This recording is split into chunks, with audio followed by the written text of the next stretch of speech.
37th BCS মানসিক দক্ষতা preliminary প্রশ্নের ব্যাখ্যা সহ সমাধানের আয়োজনে আমি খান মোহাম্মদ শহীদুল্লাহ আপনাদের সবাইকে জানাচ্ছি আন্তরিক শুভেচ্ছা।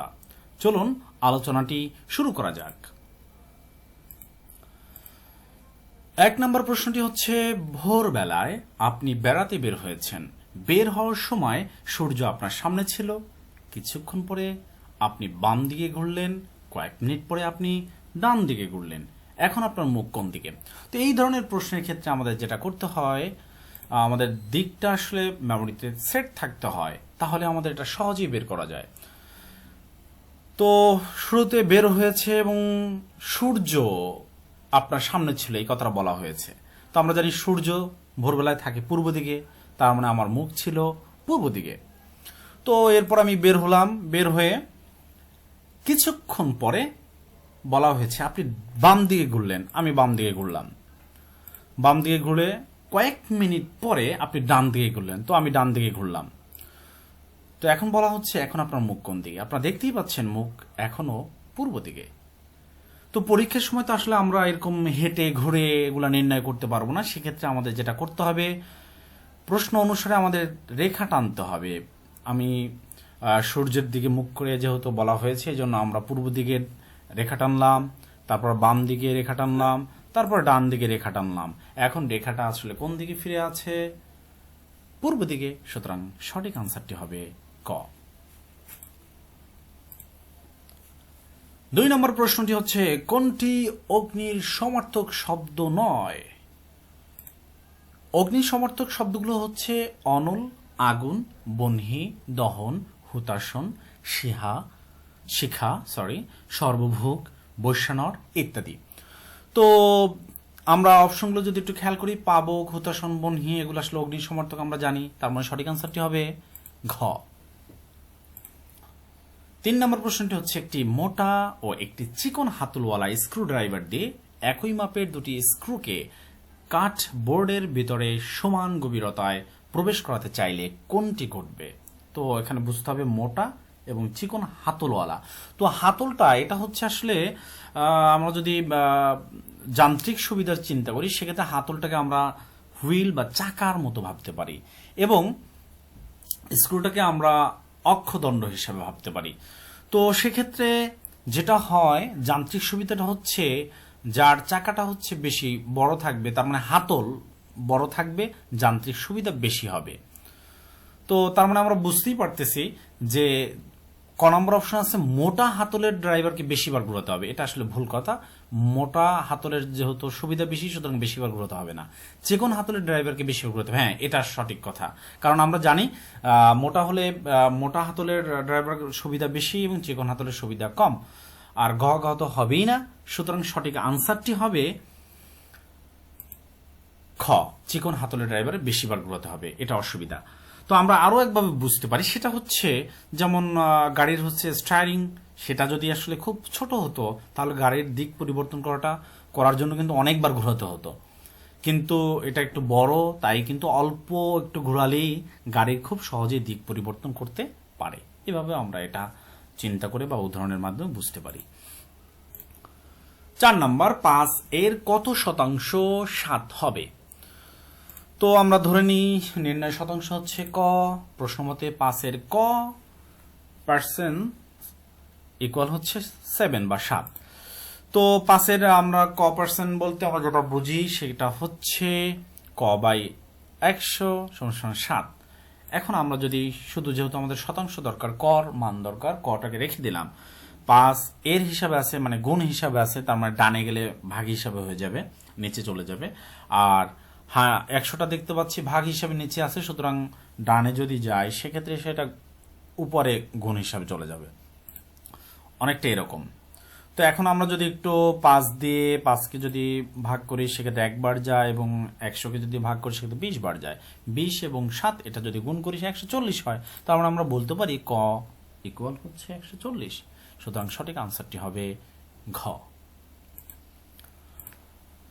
5 নম্বর প্রশ্ন, দশমিক এর গুণ ফল আমাদের বের করতে হবে। তো দশমিক গুণফলের আমরা নিয়ম জানি হচ্ছে সংখ্যাগুলোর দশমিকবাদী সংখ্যাগুলোর গুণ করতে হবে। তো 8 দুগুণে হচ্ছে 16, 4 16 হচ্ছে 64, আমরা 64 লিখলাম। তো এখন আমাদের দশমিক দেওয়ার পালা। আমরা জানি দশমিক দিতে হয় সংখ্যাগুলোর দশমিক গুণে। 1 নম্বরে হচ্ছে একটি সংখ্যার পূর্বে দশমিক আছে, 2 নম্বর হচ্ছে দুইটি সংখ্যার পূর্বে, এবং 3 নম্বর সংখ্যাটিতে দুইটি সংখ্যার পূর্বে দশমিক রয়েছে। টোটাল আমাদের দাঁড়ালো 5টি সংখ্যা। সুতরাং আমাদের দশমিক দিতে হবে 5টি সংখ্যার পূর্বে। যেহেতু 64 দুই সংখ্যার, সুতরাং আমাদের 3টি শূন্য নিয়ে 5 সংখ্যা বানিয়ে তার পূর্বে দশমিক দিতে হবে। আর এরকম আনসারটি রয়েছে গ নম্বরে। সুতরাং সঠিক আনসার গ। Find out the correct synonym of tenuous. Tenuous মানে হচ্ছে চিকন, সূক্ষ্ম, সরু এরকম। আর আমরা খ নম্বর থিন অর্থ জানি সরু বা চিকন বা পাতলা। সুতরাং সঠিক আনসারটি হবে খ। কোন নৌকাকে বেশি গতিতে চালাতে হলে বৈঠা ব্যবহার করতে হবে। এখন আমরা বেশি গতিতে চালাচ্ছি, সেক্ষেত্রে বৈঠাটা আসলে কোথায় ব্যবহার করতে হবে? পেছনে, সামনে, ডান পাশে, বাম পাশে। আসলে পিছনে বৈঠা ব্যবহার করতে হবে, কারণ পিছনে যদি আমরা ব্যবহার করি সেক্ষেত্রে আমাদের বৈঠা টানার যে ফোর্সটা সেটা আমরা জানি বিপরীত দিকে কাজ করে। তো আমরা যখন পিছনের দিকে টানবো তখন আমার ফোর্সটা সামনের দিকে কাজ করবে, নৌকাটা সামনে বেশি গতিতে চলবে। এই জন্য সঠিক আনসারটি হবে ক। 8 নম্বর প্রশ্ন, এটা হচ্ছে অ্যানালজি অর্থাৎ সাদৃশ্য বিচার। সাদৃশ্য বিচার করে আমাদের আনসারটা করতে হবে। আমরা টেলিফোন ইজ টু ক্যাবল দেখতে পাচ্ছি। তার মানে টেলিফোনের সাথে মিল হচ্ছে এরকম যে টেলিফোনের কথা বলতে হলে আমাদের সেখানে ক্যাবলের দরকার হয়, টেলিফোনের তারের দরকার হয়। তো আবার এরপরে যেটা রয়েছে তার সাথে মিলিয়ে আমাদের রেডিওর বিচারটা করতে হবে। রেডিওর সাথে তাহলে কোনটা মিলে? এখানে আছে মাইক্রোফোন, ইলেকট্রিসিটি, ওয়্যারলেস। আমরা জানি রেডিওটা তারবিহীন হয়, সুতরাং ওয়্যারলেস হবে। সুতরাং সঠিক আনসারটি হচ্ছে খ। 9 নম্বর, 2009 সালের 28শে আগস্ট শুক্রবার ছিল। ওই বছর 1 অক্টোবর কি বার ছিল? এরকম 1 মাস বা 2 মাসের কাছাকাছি যদি কোনো বার আমাদের বের করতে হয়, সেক্ষেত্রে সহজ পদ্ধতি হচ্ছে 7 7 করে যোগ করে যাওয়া। যেমন 28শে আগস্ট, এর সাথে যদি আমরা 7 যোগ করি সেক্ষেত্রে হয় 28 এবং 7 35 হয়। আমরা জানি আগস্ট মাস হচ্ছে 31। তো 31 যদি বাদ দিই সেক্ষেত্রে 4 থাকে, তার মানে সেপ্টেম্বরের 4 তারিখ হবে শুক্রবার। এরকম 7 যোগ করে যাব, যে রেজাল্টটা আসবে সেটা হচ্ছে শুক্রবার। তো 4-এর সাথে আমি 7 যোগ করলাম, 11 হলো, সেটাও শুক্রবার। 11-এর সাথে 7 যোগ করলাম, 18 হলো, সেটাও শুক্রবার। 18-এর সাথে 7 যোগ করলাম, 25 হলো, সেটাও শুক্রবার। 25-এর সাথে 7 যোগ করলাম, 2 হলো। অর্থাৎ 2 হলো কিভাবে? 25-এর সাথে 7 যোগ করলে হয় 32। আমরা জানি সেপ্টেম্বর মাস 30 হয়, 30 বাদ দেই, তার মানে অক্টোবরের 2 তারিখ হচ্ছে কি শুক্রবার। আমাদের দরকার অক্টোবরের 1 তারিখ। তো যদি 2 তারিখ শুক্রবার হয়, 1 তারিখ হবে বৃহস্পতিবার। সুতরাং সঠিক আনসারটি হবে খ। কোন বৃত্তের ব্যাসার্ধ যদি 20% কমে তবে উক্ত বৃত্তের ক্ষেত্রফল কত % কমবে? এই যে হ্রাস বৃদ্ধির ব্যাপার, বৃদ্ধি ও হ্রাস পেলে মোটের উপর শতকরা হার নির্ণয়ের ক্ষেত্রে একটি সহজ বা শর্ট মেথড হচ্ছে এরকম যে আমরা মোটের উপর শতকরা বের করবো। সেক্ষেত্রে আমরা যেটা করব, 100 প্লাস মাইনাস প্রথম শতকরা বাই 100 ইন্টু 100 প্লাস মাইনাস দ্বিতীয় শতকরা বাই 100। খুবই সহজে এটা মনে রাখা যায় শর্ট মেথডের ক্ষেত্রে। অন্যান্য আরো শর্ট মেথড রয়েছে, সেভাবেও করা যায়। তো আমি এটা দেখানোর ইচ্ছা করেছিলাম, এজন্য এটাই দেখাচ্ছি। তো এখান থেকে যদি আমরা দেখি প্রথম শতকরা এবং দ্বিতীয় শতকরা, এখন প্লাস মাইনাস, আসলে প্লাস হবে কখন, মাইনাস হবে কখন, এটা একটু বোঝার বিষয়। যদি হ্রাসের ব্যাপার থাকে সেক্ষেত্রে মাইনাস হবে, যদি বৃদ্ধির ব্যাপার থাকে সেক্ষেত্রে প্লাস হবে, সহজ হিসাব। তো আমরা এই অঙ্কটা একটু এই সূত্রের সাহায্যে বা এই ফর্মুলার সাহায্যে আমরা একটু সমাধান করি। বৃত্তের ক্ষেত্রফল হবে, অর্থাৎ এই যে 20% ব্যাসার্ধটা কমে গেল, সেক্ষেত্রে বৃত্তের ক্ষেত্রফলটা কত হবে? আমরা লিখছি 100 মাইনাস 20। কেন মাইনাস 20 লিখলাম? কারণ আমরা জানি ব্যাসার্ধ 20% কমছে, এই জন্য মাইনাস 20 দিলাম, আর কিছু না। পরেরটা, যেহেতু ব্যাসার্ধ 20% কমছে, সুতরাং সেই হারে ক্ষেত্রফল তো 20% কমে যাবে, এই জন্য আবারও আমরা 100 মাইনাস 20 লিখলাম। তো সহজ একটি বিয়োগটা করলে হয় 80/100 ইন্টু 80/100। এখন আমরা যদি এটাকে রিডিউস করি বা কমাই, কাটাছেড়া করি, যেটাকে আমরা খাস বাংলায় বলি, কিন্তু আসলে ম্যাথমেটিক্যাল ভাষায় এটা অনেকেই ভুল বলে। তো যাই হোক, খাস বাংলায় বলি, আমাদের বুঝলেই তো হলো। আমরা যদি 20 দিয়ে 80কে ভাগ দেই সেক্ষেত্রে হয় 4 এবং 100কে যদি 5 দিয়ে মানে 20 দিয়ে ভাগ দিই সেক্ষেত্রে হয় 5। আবার 5কে যদি 5 দিয়ে ভাগ দিয়ে একবার যায়, 80কে যদি 5 দিয়ে দিই 16 বার যায়। এখন 16 এবং 4 এটা যদি আসলে আমরা গুণ করি সেক্ষেত্রে যেটা হয় 64 হয়। তো তার মানে আমরা বুঝলাম বৃত্তের ক্ষেত্রফল হবে 64%। তার মানে এটা কি হলো, আগের চেয়ে কিন্তু কমে গেল। তার মানে আমরা এটা বলতে পারি যে বৃত্তের ক্ষেত্রফল কমছে 36%, কারণ 100% থেকে হয়ে গেল 64%, তার মানে কমেছে। সুতরাং সঠিক আনসারটি হবে খ। পরীক্ষার সময় আসলে কিন্তু আমাদের এখন তো আমরা কত সূত্র নিয়ে কথা বললাম, কত কিছু, আমাদের ডাইরেক্ট লাস্ট লাইন থেকে কিন্তু আমরা খুব সহজে 2-1 সেকেন্ডের মধ্যে কিন্তু রেজাল্টটা বের করে ফেলতে পারি। ওকে, 1 নম্বর প্রশ্নটা একটু দেখি। দ্বিতীয় বৃত্তের মধ্যে সঠিক সংখ্যাটি কত হবে?